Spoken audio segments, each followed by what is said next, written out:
I have the privilege of introducing a distinguished South Carolinian. At a time when Washington liberals say they have all the answers to our economic challenges, one governor continues to stand up and say, enough. Our unemployment rate has fallen 9 straight months. South Carolina is now the tire capital of the United States, and barely a week passes without yet another jobs announcement. Ladies and gentlemen, our union-busting jobs governor, Nikki Haley.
South Carolina is now the #1 tire producing state in the country.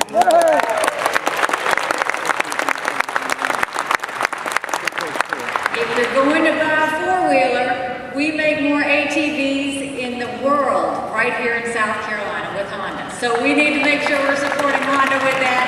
And we're going to put our stamp on the Olympics 2012 in London. When you see the wrap around the stadium that has the athletes on it, that was made by good people in Lancaster, South Carolina.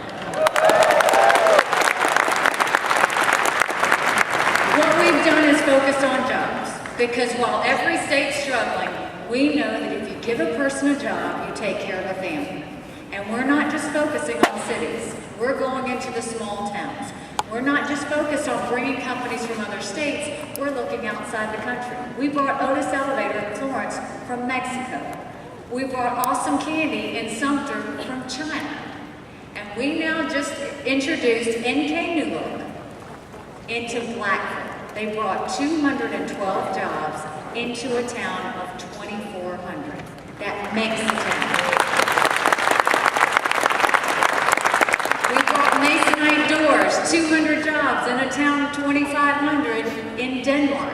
We're putting jobs in places that didn't have jobs for a long time, and for that you should be incredibly proud. And the reason we can brag about that is because the cost of doing business in South Carolina is low.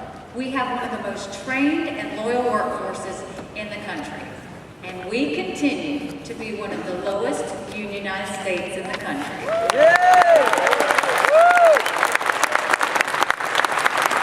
I'm a union buster. I'm proud of it. Every time I get on national TV and talk about how South Carolina doesn't like unions, we have one more CEO call and ask to do business with us. So it's a great thing.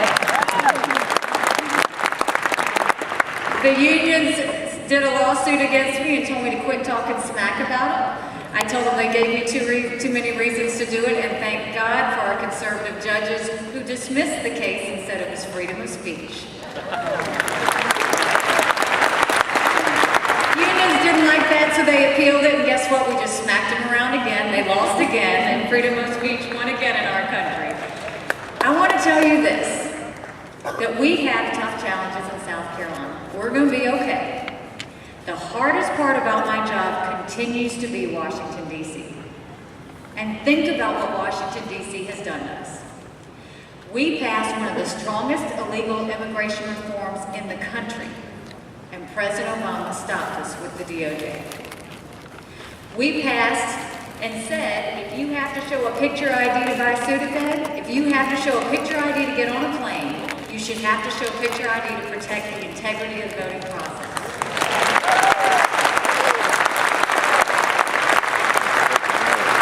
President Obama and the DOJ stopped us again.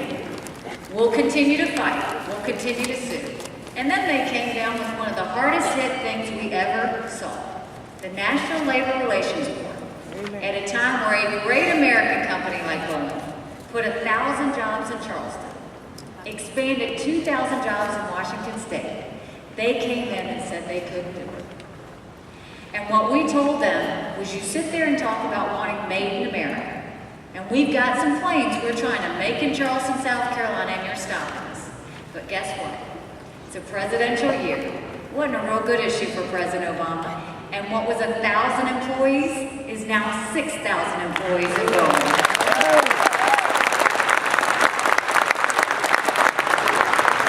They dropped that lawsuit, and I am telling you, if you were there a couple weeks ago, you saw this huge Mac Daddy plane come out of there saying "Made with Pride" in South Carolina, followed by 6,000 non-union employees. That's South Carolina.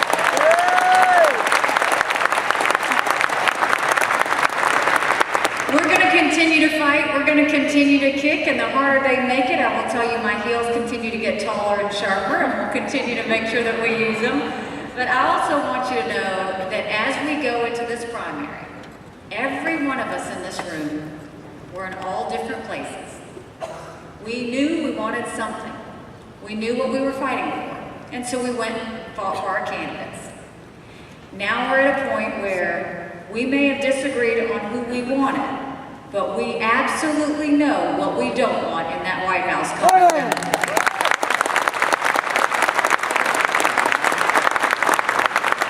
We will fight, we will win, we will take our country back. I've never had more faith in what we can do in our country than I do right now, and it's going to take every single one of you. And I want to thank you, because there are a lot of things you could be doing today. And what you're doing today is fighting for freedom. You're telling our soldiers that what they do matters. You're making sure that you're using the power of your voice. And I will forever be grateful. And South Carolina will continue to be a leader on the conservative stage in the country as we push forward. What we do need to remember, though, is that we've also been in a little bit of conflict over a ballot initiative. And what I want to tell you is, we are where we are. I have always believed in every challenge there is an opportunity. But I also want to remind you that in our Republican Party, we don't close the door on anyone that wants to serve.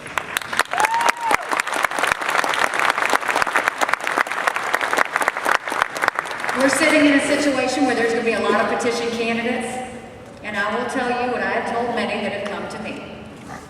When faced with a challenge, you fight. And when you fight, good always wins.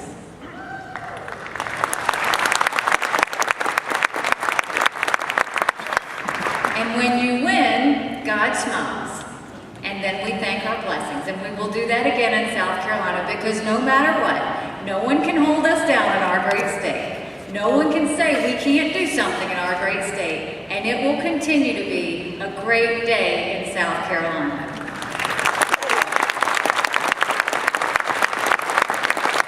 Now, before I leave you, I do want to talk a little bit of policy as we're going into the last weeks of the legislative session, because you always ask me how you can help me, and I will always tell you I need you to contact your legislators. We have made great progress. You will see, if all goes well, one of the biggest restructuring efforts that we have seen in 25 years with the new Department of Administration. Last week, we finally passed governor and lieutenant governor on the same ticket. It's going to you for you to decide on the ballot. We're going to continue to see both houses came together, and we're going to see pension reform in the state of South Carolina, and that says we're taking our fiscal house in order, we're going to do something with it. But this is where we need your help. Last year we had a $5.4 billion budget. When we came into office this year, the executive budget was very important.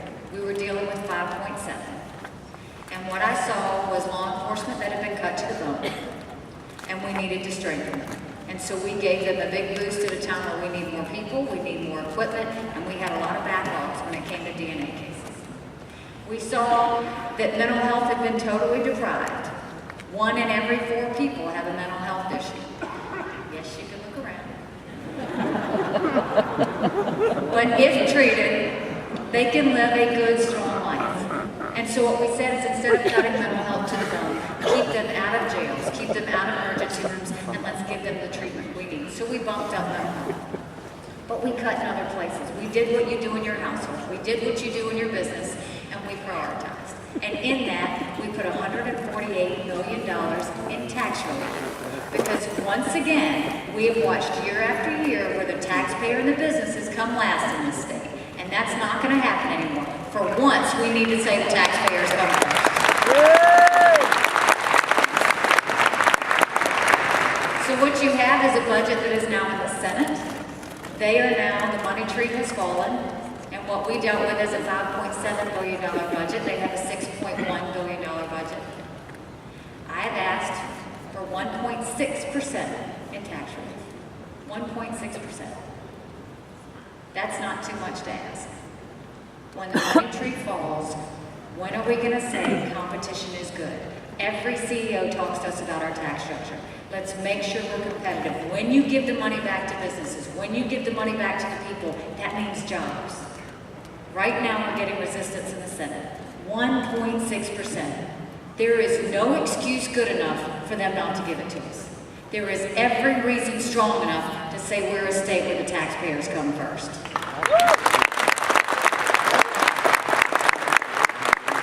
So contact your senators, let them know it matters. Let's get that 1.6%, and let's be able to go tell the country that guess what we did this year? We reduced the individual income tax.